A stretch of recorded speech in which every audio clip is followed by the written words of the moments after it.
I'm starting this session with enormous shoe envy. For those of you at the back, you might not have been able to see Caroline's fabulous shoes. I'm sheepish. Thank you so much for inviting me along today. I'm always thrilled to come to this neck of the woods, and even though I'll finish the day Friday afternoon at the opposite end of the country to where I live, I know it's going to be a great day, and I'm delighted to be here. Thank you very much, Caroline. Caroline spoke beautifully there about the importance of partnership and what we do being a result of common effort, collective endeavour, and that's absolutely true in the leadership domain as it is in so much else in health. I'm going to talk a little bit about what we do nationally, but of course that's nothing without the local activity that many of you in the room are part and parcel of, and it's certainly what we do collectively, nationally, is nothing without the contribution of colleagues such as Caroline and our other local delivery partners. So although I'll talk about the national picture, please don't think for a moment that I don't recognise the contribution, the involvement, the engagement of what's happening locally. We could busily carry on nationally doing things which wouldn't touch the sides of any NHS organisation if it wasn't for our colleagues working in the patch. So I'm going to talk about a few things that I think are front of mind for leadership at the moment, and Caroline touched on what's different locally, and I think that's the focus of our work nationally as well, what needs to be different. And I think there's four things. The first is, Caroline touched on this when she talked about professionalising leadership. I think we have to move leadership in the NHS from something of an amateur sport to a recognised professional in the leadership team. And whether you are a full-time leader, whether you have leadership formally in your role, or whether you are one of the many, many thousands of people in the NHS who enact leadership through what they do every day, irrespective of their role, we need to recognise that those skills shouldn't just be assumed in people, but need to be spotted, developed and supported. I've spoken a few times recently with Neil Dixon, Chief Exec of the GMC, and he's been doing the rounds on platforms talking about revalidation for medical staff, and his example is for why we're having to introduce revalidation is he was saying you wouldn't be comfortable flying on a plane if you knew the pilot had trained to fly the plane 40 years ago and was still pretty confident that he could give it a good go. You'd like to be slightly more confident in their ability than that. And of course they are required to retrain and be retested every single year. That's what he's introducing for medical staff, and that's his analogy. I think the leadership challenge is even more significant because we don't train people in the first place. It's the equivalent of me rocking up to an aeroplane and saying it looks fairly simple, it looks a little bit like the dashboard on my car, I'll give it a go. Are you all right at the back? And yet that's what we ask our leaders to do. We ask them to step into positions for which they are not remotely equipped, not because they're not fabulous people, but nobody sat down with them and said, these are some of the skills and knowledge and experiences you need to have to do this job well. And then of course we sit back with our arms folded, and if they do fail, and of course sometimes people do, we put their head on a stick and we vilify them for failures that they've made in their role, whether the role is a really significant organisational role or whether it's in a team. I think we've got to move away from that completely and to do two things. One is to make sure that people are properly trained, and that's absolutely central to the work that we're doing at the Academy with colleagues like Caroline, offering people very robust, very expert training in order to allow them to acquire the skills and knowledge they need to be a leader. And secondly, we need to be much more comfortable having conversations with people around their not yet being ready. I think it's for some reason in the NHS, it's much easier for us to sit back and allow people to fail than it is to have the hard conversation in the first place that says, you know, I don't think this is for you, or you're not ready yet, or you might want to acquire these skills or knowledge, or you might want to think a little bit about your personal impact. So our first our first initiative and the drive that sits behind what we do is to move to a professionalised leadership cadre in the NHS that says you take on these roles because you've demonstrated your fit and proper readiness to do so. And then the second is our need, I think, to think differently about what leadership actually is in the NHS. And this will be really familiar to people in the room. We are under enormous financial pressure and enormous operational pressure. I think it's a huge credit to everybody here today that you've chosen to spend your time here today when I have no doubt at all there are a million other calls on your time. So you've chosen to make that investment. And we absolutely need to do that, but we cannot continue to run the NHS in the way that we've run it. It isn't sustainable in the way that we currently run it today, and part of the secret is to reimagine the nature of the relationship we have with patients, carers and communities. We have to start creating a health service which is about engaging them positively in what's the shape of the service, what is our shared commitment, what are our shared responsibilities, how do we engage people in a very, very different way, imagining what healthcare looks like. And I think that requires us to have a level of innovation and a level of sense of genuine partnership with patients and communities that we haven't yet got. There are some great examples, and one of the joys of a day like today is that there will inevitably be somebody's story that you hear later on that is exactly doing some of the things that we're talking about. So where we're saying these are things we have to change in the NHS, I think very, very few of those changes are not happening somewhere already brilliantly. What we need to do is be much cleverer about sharing them. The third area is one that's very close to my heart, and we shorthand this in the National Leadership Academy by talking about care in, care out. And one or two of you who have heard me speak before might have heard me talk about this. We're doing some work with the Behavioural Change Unit at number 10 and focused on what is it we can do that helps people make the changes to how they behave that have positive impacts on their health. And the guy that leads that unit is a guy called David Halpern, who is ferociously bright. And he's conducted a piece of research with WHO, a meta-analysis into the factors that most influence people's health. It'll be interesting, actually, after I've finished speaking, Stefan's going to talk about his work, and I think there's a real connection there. And they identified from this meta-analysis in looking at the most significant determinants of health, they identified one question. There is one question you can ask somebody, where the answer will give you a better determinant of their health and well-being than any other question. This is in developed countries. And the question is this: do you have someone who loves you? If you can answer yes to that question, your life expectancy, your progression through periods of ill health, morbidity, mortality rates are significantly different, statistically significantly different. The current estimate from WHO is that you might estimate an additional 10 years life expectancy on somebody who can answer that question by saying yes. Now, that is enormously significant evidence and research. I think it's less well shared because it's an incredibly difficult question to make money out of. I think if there was a drug where you could say taking this drug gives every individual that kind of change in life expectancy or progression through ill health, we'd have a much more enthusiastic response to the data. But what we've been looking at is, so what are the implications of that question on us as leaders in the health system? And it boils down to something like this. What we want our patients and communities to experience from their health service is something of that care, that precious care, that holding and that love that we know will make a difference to their health. We know how clinically well to treat them, and this is about the wraparound care that we provide people that helps them progress through their care in a much more positive way. The challenge for most of us as leaders is this. Many of us in the room will not provide frontline care. We are not there on a daily basis for our patients.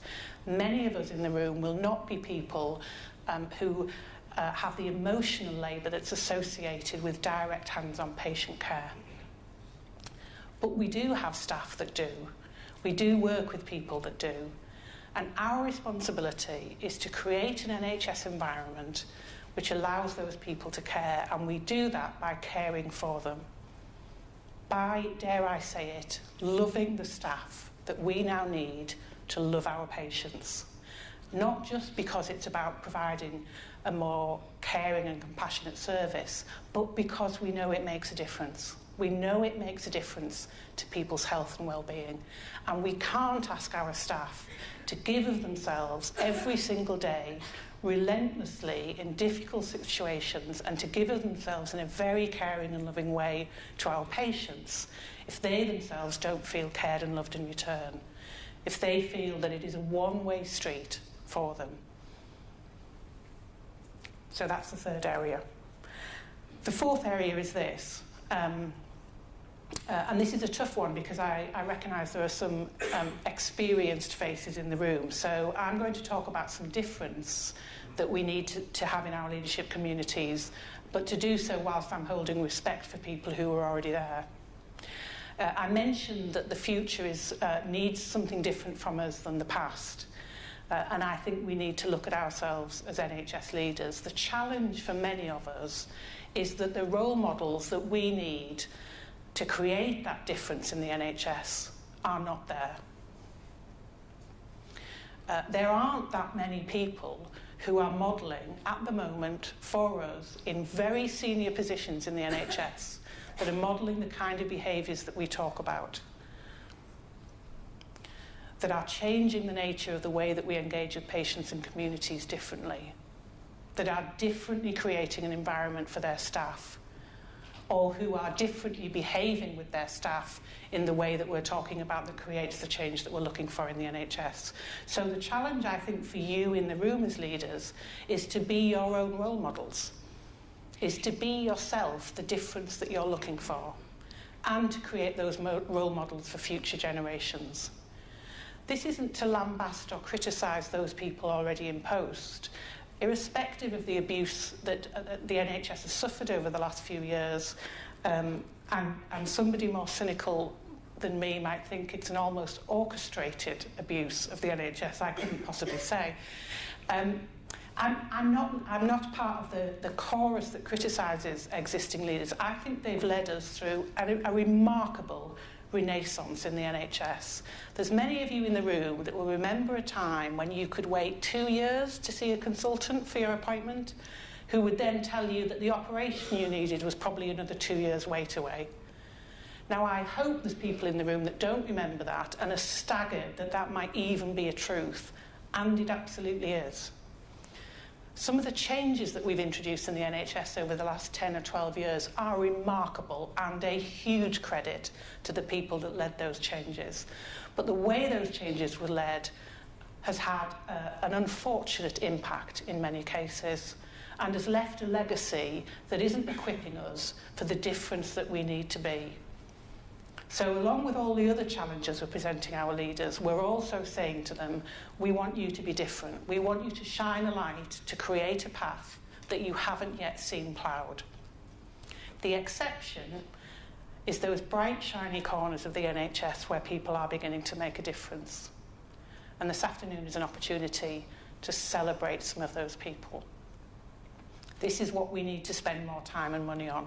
I'm not remotely apologetic for the investments that events like this are, because I think they are investments. They're not just celebrations. They're an opportunity to say to people in the room, you can get it right, you can do brilliantly well, even in the environment that you're operating in, you can do the job that we need to have you to do.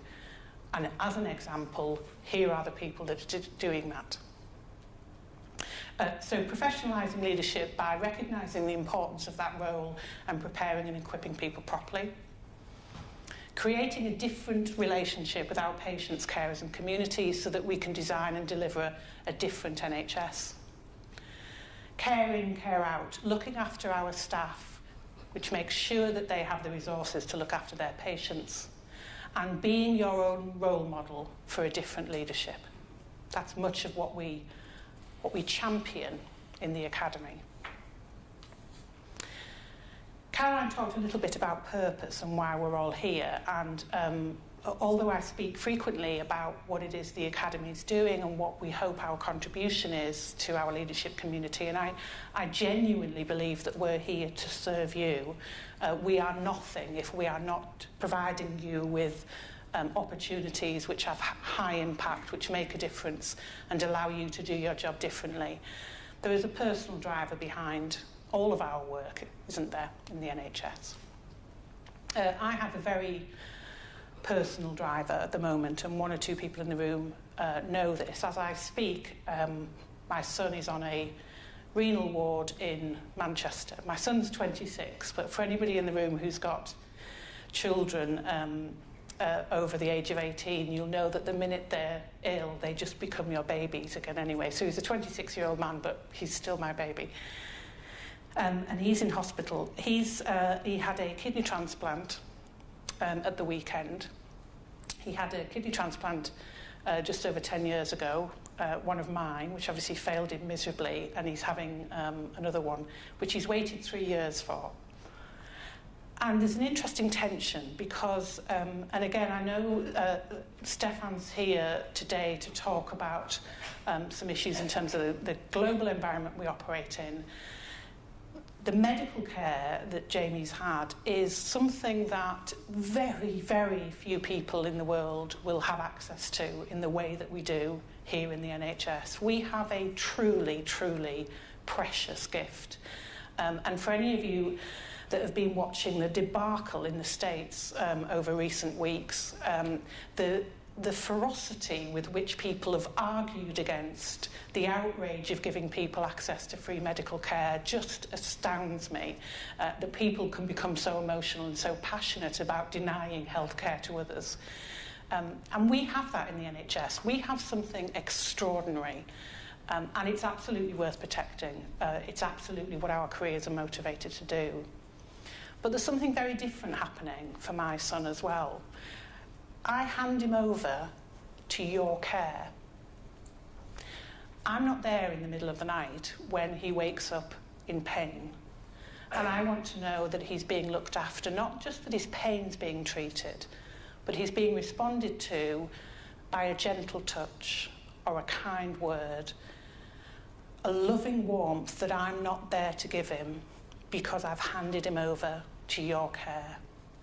And I want to have as much confidence as a mother that the clinical and medical care he gets is surpassed only by the loving, tender care that he gets on the ward. I don't need research evidence to prove to me that the way you speak to people, the environment you create for people, the way you hold people makes a genuine difference to their progression through ill health. Because I've lived with that for the last 26 years. I absolutely know that to be true. And I absolutely know that the nurse that provides that care to him at 2 o'clock in the morning, when I can't be there, needs to feel loved and cared for too. She needs to know somebody appreciates what she's doing. She needs to know that it makes a difference, that it's recognised, that spending 10 minutes talking to him, holding his hand, is hugely important use of her time. She needs to feel valued for that. Every day, we as leaders in the NHS don't thank a member of staff, don't consider how they feel, don't ask how people are, don't work tirelessly to create an environment where that nurse can deliver the care that she came into the NHS to deliver. We are failing our staff, we're failing our patients, and we're failing our communities. We have to look in the mirror every morning, remind ourselves why we joined the NHS, remind ourselves why we're interested in being leaders in the service, and stay committed to that. The National Leadership Academy is only here to help you do that job. The regional work that Caroline and colleagues lead is only here to help you do that job. We have to recognise success. We have to look to ourselves for the change we need to see. Thank you very much indeed. We've time for a few questions for Karen, so rather than just go straight in and expect hands to go up, just spend a moment just on your tables, talking on your tables. What resonated with you from what Karen's just said, and what question might spring up? So I'm going to give you 2 or 3 minutes just to do that. What resonated from what you've just heard, and what would you like to ask Karen? We're not going to be able to ask all the room, but we'll tease out some questions from around the room. 3 minutes. Who's busting with a question for Karen? Hi, I'm Penny Thorpe. I'm responsible for a back office service, which is just about to undergo major change, which will involve a significant loss of jobs. So it's how you reconcile dealing with that with demonstration that you care for people. Now, currently I'm looking at ensuring that there is an immediate programme to give support and development to get opportunities elsewhere for those people, and that's my bridge to demonstrate a component of care. But any other ideas would be welcome. Thank you, Penny. I mean, this is something we do way too often in the NHS, don't we? Move everyone around. I don't know how many of you saw David Nicholson speak at the Public Accounts Committee recently, and one of the questions was he was being challenged on the cost of redundancy payments over the last couple of years for staff leaving the NHS, and how outrageous it was that we was paying so much in redundancy and so on and so forth. And his response was, well, if you stopped reorganising us all the time, we wouldn't have to make people redundant as frequently. Very good. He's got a little bit of a spark come back in him, hasn't he? I'm looking forward to his next few PACs. And it's, of course, it's enormously difficult to support people positively. We're having to make decisions which radically change people's lives, people's ability to pay their mortgage, to provide what they need for their children and their families and for themselves. And to do that in a way that is sensitive and caring, I think, is incredibly difficult. I suspect you're doing absolutely all the right things in providing them with support and development in terms of what they might do next. For me, the main thing, I think, is being incredibly open and honest with the information that you have. I think one of the hardest things for our staff to manage during times of change and reorganisation is lack of information and knowledge. Tell us what you know, even if you don't know much, because sure as anything, if you don't provide them with information, that information will come from somewhere else, and it could be right, wrong, or indifferent. So I think at times of those changes, it's about treating people as adults, sharing with them in a very adult way all of the information you know, when you know it, and helping them manage the transition. But I don't underestimate how difficult it is to support people during those periods of change. I have a vain hope that we might slow down that pace of change over the next few years, but I suspect the opposite will happen. Hi, Alison Foster, work in the Commissioning Support Unit, and I've attended some of your courses at the Academy, and they're fantastic. And the people who go on them actually come away completely, eyes open, and I've got, I'm really excited about the things that people can do. I'm wondering about the self-selection kind of process, and actually a lot of these people who go on the courses that you're rolling out select themselves or are already open to the kinds of things that you're doing. But there are a lot of people back at the ranch who could do with going on some of these courses. I'm just wondering how you get those particular people to go. What are you doing about that? That's a great question, thank you, Alison. I have a little soapbox in regard to this question, so Dave, if it gets to about 11:30, stop me. Two quick things. First of all, one of the things that the National Leadership Academy with local development partners, what we're able to do now is something that we've not been able to do for many years, and I've been desperate to try and do this, which is to offer development at really significant scale across the NHS. And credit where it's due to NHS England in investing in leadership development really significantly at a time when it will be very easy to say, that's a privilege we can't afford. So I think the one answer is scale. If we get as many people as we can, like you, Alison, in the room, supporting them and developing them and helping them be even better at what they do, I think that's where we have the impact in the NHS. The danger is where you offer exquisite development for somebody and you put them back into an organisation of 10,000 people and say, now please make it all better. So we're trying to offer that development to people at pace. The second bit I'm going to be quite robust about. I've sat in lots of rooms providing development support for people, and the person who sits at the back like this, with the face on,